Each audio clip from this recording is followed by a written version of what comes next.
Hello dears, നല്ലതുപോലെ തലവേദന പിടിപ്പിച്ച് എന്നെ കുഴപ്പിച്ചൊരു കേക്കാണിത് കേട്ടോ. ഇത് നമ്മുടെ സ്ഥിരം കസ്റ്റമറായിരുന്നു രേവതി എന്ന് പറഞ്ഞൊരു ഡോക്ടർ തന്ന വർക്കാണ് കേട്ടോ. ഇത് ഡോക്ടറിൻ്റെ അമ്മയുടെ 60ാം പിറന്നാളായിരുന്നു കേട്ടോ. അപ്പോൾ അതിന് വേണ്ടിയിട്ടായിരുന്നു ഈ കേക്ക് ചെയ്യിപ്പിച്ചത് എന്നെ കൊണ്ട്.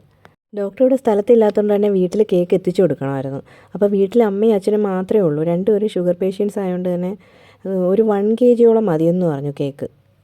തലേ ദിവസം തന്നെ 1 kg കേക്ക് ഞാൻ ഏകദേശം സെറ്റാക്കി വെച്ചിട്ടുണ്ടായിരുന്നു കേട്ടോ. അപ്പോൾ പിറ്റേന്ന് രാവിലെ വിളിച്ചിട്ട് പറഞ്ഞു ഒരു 1/2 kg കൂടെ ചെയ്തോ, കേക്കിന് കുറച്ചുകൂടെ ഹൈറ്റ് ഇരിക്കട്ടെ, അപ്പോൾ നല്ല ലുക്ക് ആവത്തില്ലേന്ന് ചോദിച്ചു. അപ്പോൾ ഞാൻ ഓക്കെ പറഞ്ഞു, എനിക്ക് ഹൈറ്റുള്ള കേക്ക് ചെയ്യാൻ ഭയങ്കര ഇഷ്ടമാണ് കേട്ടോ. അങ്ങനെ ഒരു 1/2 kg കൂടെ ചെയ്തിട്ട് ഈ കേക്കിൻ്റെ മുകളിൽ ആ 1/2 kgയുടെ മുകളിൽ ഈ കേക്ക് എടുത്ത് വെച്ചു.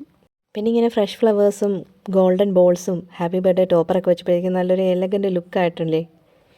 റെഫറൻസ് പിക്കിലുള്ള ഏകദേശം ഒരു ഐഡിയയും പിന്നെ കുറച്ച് അഡീഷണൽ സംഭവങ്ങളൊക്കെ ആഡ് ചെയ്താണ് കേട്ടോ ഈ കേക്ക് ചെയ്തിരിക്കുന്നത്. ഈ ഗോൾഡൻ ഗ്ലിറ്ററിൻ്റെ അടുത്തൊരു സ്റ്റെൻസിൽ വർക്ക് ഉണ്ടായിരുന്നു കേട്ടോ. അപ്പോൾ ആ ഒരു മോഡൽ സ്റ്റെൻസിൽ എൻ്റെ കയ്യിൽ ഇല്ലാത്തതുകൊണ്ട് ഞാൻ പൈപ്പിംഗ് ബാഗിൽ ചെറുതായിട്ട് ക്രീം വെച്ചിട്ട് ഇങ്ങനെ ഒരു ഡിസൈൻ വരച്ചു കൊടുക്കുക ചെയ്തത്. എത്രത്തോളം ശരിയാവുമെന്ന് എനിക്കൊരു ഉറപ്പില്ലായിരുന്നു. പിന്നെ ചെയ്തു വന്നപ്പോൾ എനിക്ക് ഇഷ്ടപ്പെട്ടു കേട്ടോ, നല്ല നൈസായിട്ടുണ്ടായിരുന്നു. പിന്നെ അമ്മ എന്നുള്ളത് ഞാൻ ഫോണ്ടൻ്റിൽ കട്ട് ചെയ്തിട്ട് ലാസ്റ്റ് വെച്ചിട്ടുണ്ടായിരുന്നു കേട്ടോ. അത് വെച്ച് കഴിഞ്ഞിട്ടുള്ള ഫോട്ടോ എടുക്കാൻ ഞാൻ വിട്ടുപോയി. പിന്നെ നിങ്ങൾ ശ്രദ്ധിച്ചോ, ഇതിൻ്റെ താഴെയായിട്ട് ചെറിയൊരു ഗ്യാപ്പ് കാണുന്നത്, അത് പിന്നെ പറക്കുന്നില്ലെങ്കിൽ പോലെ കൊച്ചു കൊച്ചു പൂക്കളും കൊച്ചു കൊച്ചു ഇലകളൊക്കെ വെച്ച് ഞാനങ്ങ് അടച്ചു. ഫൈനൽ ലുക്ക് ഇഷ്ടമായെങ്കിൽ ഒന്ന് സബ്സ്ക്രൈബ് ചെയ്യണേ.